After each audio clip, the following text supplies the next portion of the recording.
Hi there, Dr. Terry Schoenfeld for UAB Department of Medicine. In this video, I'm going to discuss procedure-related risk factors for postoperative pulmonary complications. The information in this video really focuses on adults undergoing non-cardiothoracic surgery and is based upon a guideline published by the American College of Physicians in assessing and managing perioperative pulmonary risk. Now, despite the fact that this guideline was published in 2006, most of it is clinically relevant today.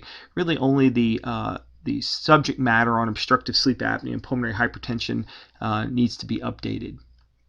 So pulmonary risk assessment has three goals. One is to assess patient-related pulmonary risk factors, which I have a video on.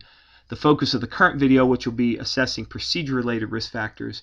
And finally, if possible, reducing any risk that you find. And the components of pulmonary risk assessment really focus mostly on the history and physical examination. It's going to be a very limited role of testing, as I'll discuss in a separate video.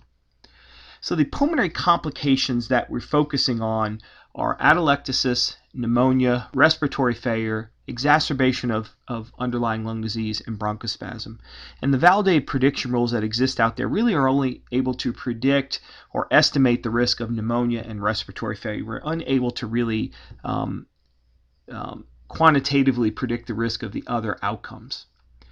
So because I'm focusing in this video on procedure-related risk factors, I thought I'd spend a moment giving a very superficial overview of perioperative pulmonary physiology. And one of the things that happens is general anesthesia and narcotics decrease respiratory drive. And other drugs like neuromuscular agents and anesthetic agents also lead to chest wall and diaphragmatic dysfunction. And the result of these two insults are that there's reduced lung volume. So vital capacity is reduced and functional residual capacity is reduced. And vital capacity, just to remind you, is total lung capacity minus residual volume. It's also the volume if you were to take a maximal exhalation and then inhale as much as you can all the way up to a maximal inhalation. That volume of gas would be your vital capacity.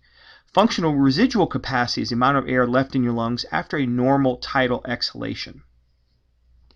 And the result of these reduced lung volumes is that atelectasis and VQ mismatch occur.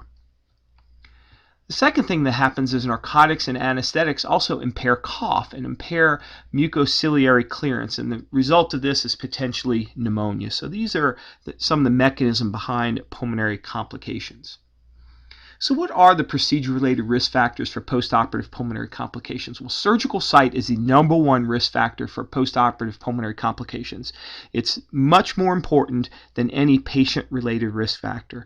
And in general, a thoracic procedure or a procedure close to the diaphragm, the closer it is, the greater the risk of a post-op pulmonary complication. You can see some of the types of surgical procedures here and their risk.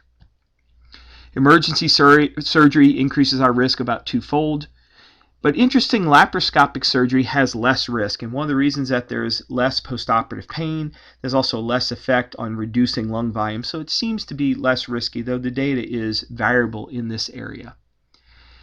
Prolonged surgery is an important risk factor, so surgeries greater than 3 to 4 hours double our risk of postoperative pulmonary complications, as does general anesthesia, though the data from very strong studies in this area is scant.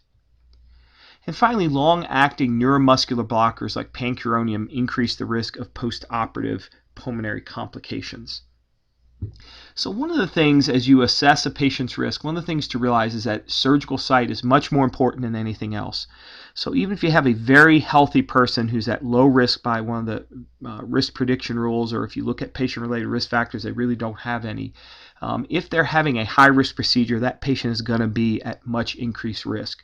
And if you have a very sick person having to undergo a risky procedure, this may be a time when you want to discuss this case with the surgeon, with your anesthesiologist, and see, is there some less ambitious, briefer procedure that could be done?